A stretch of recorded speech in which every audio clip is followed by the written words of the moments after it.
And he says, "On a dark night, kindle in love with yearning. O happy chance! I went forth without being observed, my house being now at rest. In darkness and secure by the secret ladder, disguised." When he says disguise, he means faith. "O happy chance! In darkness, in concealment, my house being now at rest. In the happy night, in secret, when none saw me, no one, not I, beheld aught, without light or guide, save that which burned in my heart. This light guided me more surely than the light of noonday to a place where he, well I knew him, was waiting me."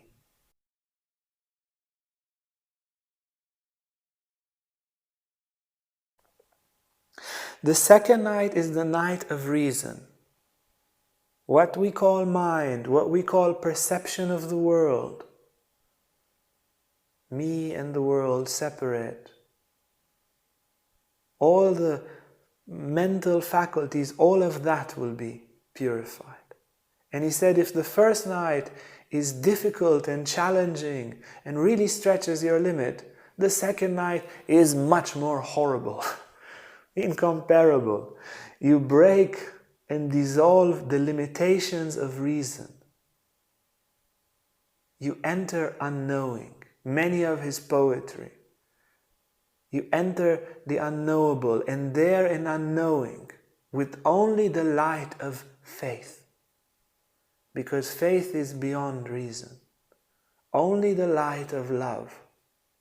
The light of devotion, no other light. And we will see in the poem how he describes it so beautifully. We will read his poem. So the intellect, the memory, and the will are purified, and there is a very intense contemplative prayer. A prayer that goes beyond words.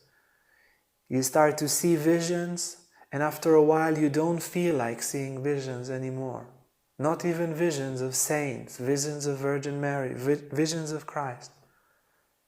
He says we need to go beyond form, into the unknowable, into the transcendental. It's a very unique perception. It's not by chance that he entered prison. Yeah, if you come with such an idea and you live such an idea with such an intensity in an environment that would not necessarily accept such an idea.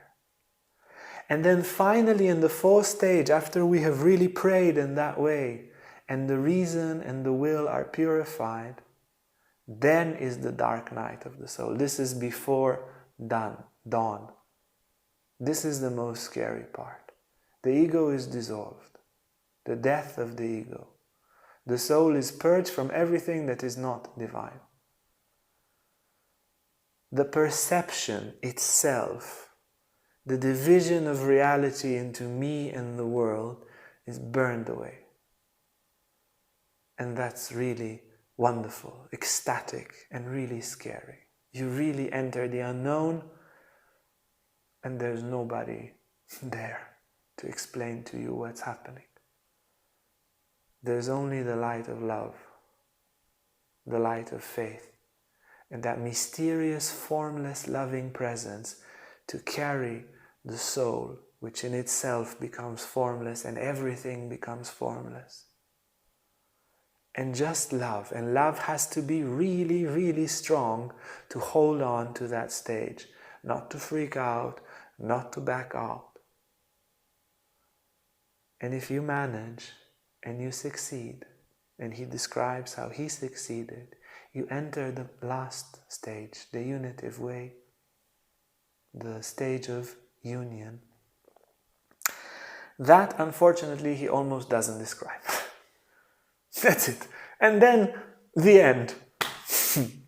You went through all the trouble, I passed it, there's nothing better than being with God. Thank you for reading. That's it. All of what I said now is basically, both books are interpretation of this one poem that describes so beautifully his escape from the prison and He has escaped from the human shell of misunderstanding into unity with God. So, both the outer event of his prison escape and his inner enlightenment are described in this poem, and then people wanted him to explain the poem, so he wrote huge books. Yeah, the Ascent of Mount Carmel is very thick, and the Dark Night of the Soul is almost as thick, and they describe verse by verse. That's basically what the books are there for, describing verse by verse this spiritual journey. Hey guys, thank you for watching. If you like this video, make sure to give it a like and subscribe to our YouTube channel for more videos on Tantra, spirituality and more. And he says, on a dark night, kindle in love with yearning. O happy chance! I went forth without being observed, my house being now at rest. In darkness and secure by the secret ladder, disguised. When he says disguise, he means faith. O happy chance! In darkness, in concealment, my house being now at rest. In the happy night, in secret, when none saw me, no one, not I, beheld aught, without light or guide, save that which burned in my heart. This light guided me more surely than the light of noonday to a place where he, well I knew him, was waiting me. A place where none appeared, on that night guided me. O night more lovely than the dawn, O night that joined beloved with lover, lover transformed in the beloved. Upon my flowery breast, kept holy for himself alone, there he stayed sleeping, and I caressed him. And the fanning of the chadders made a breeze. The breeze blew from the torrent as pearls in his locks. With his gentle hand he wounded my neck and caused all my senses to be suspended. I remained lost in oblivion. My face reclined on the beloved. All ceased, and I abandoned myself, leaving my cares forgotten among the lilies.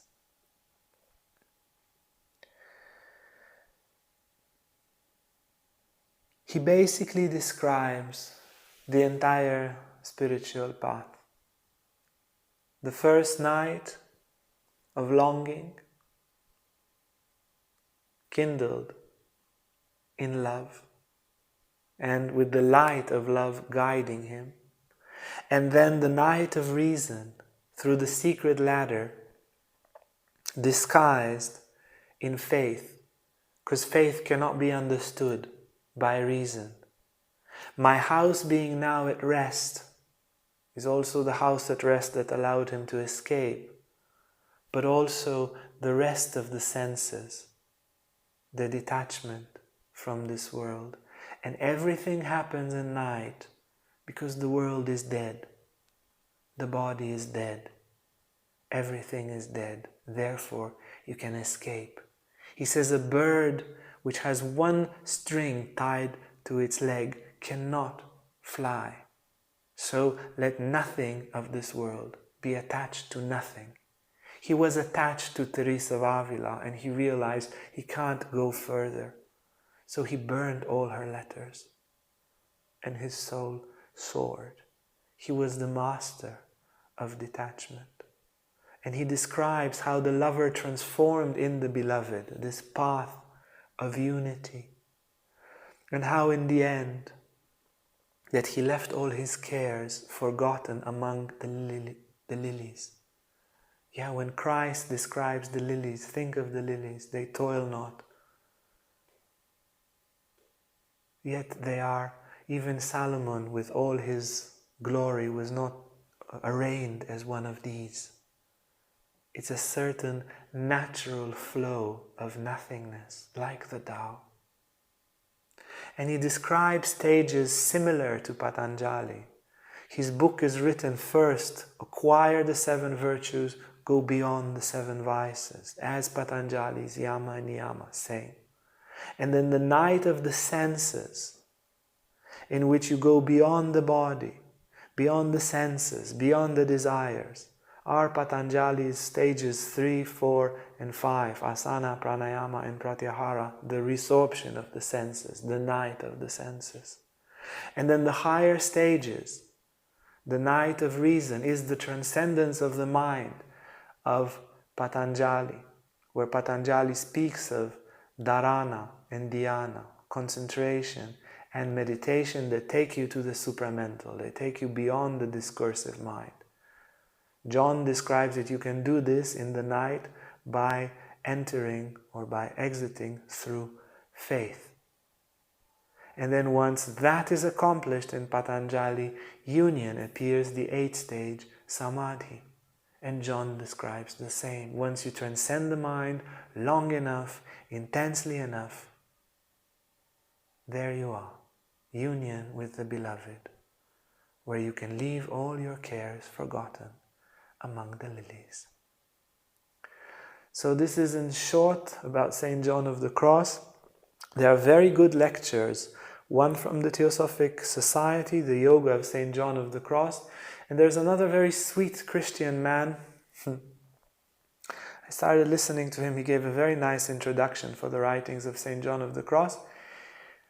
I can't remember his name, but you find him there on YouTube. He has 92 hours of lectures only on the writings of St. John of the Cross. Just to understand the magnitude of what he wrote, I was kind of holding my horses in this lecture to be essentialized with the message, but I strongly recommend the books appear. You can find them very easily. You can also find audiobooks free on YouTube if you like listening to audiobooks. The message is not easy, and I would suggest to listen to a few more lectures if you're not familiar with this type of writing and with his writing, to listen a little bit and to understand how to study him, because he quotes so much from the Bible and so forth. And it's good to understand what he's speaking about before you read. But then with a proper preparation, you get a very clear understanding of the mystical experience, both from the heart and from a very clear mind. So this is about St. John, and I hope he will bring you as much light in your life as he has brought into mine. Hey guys, if you like this video, make sure to like and subscribe to our YouTube channel for more content on spirituality, Tantra and more. And if you want to sign up for our online classes or for our retreats, you can see our website on the description below.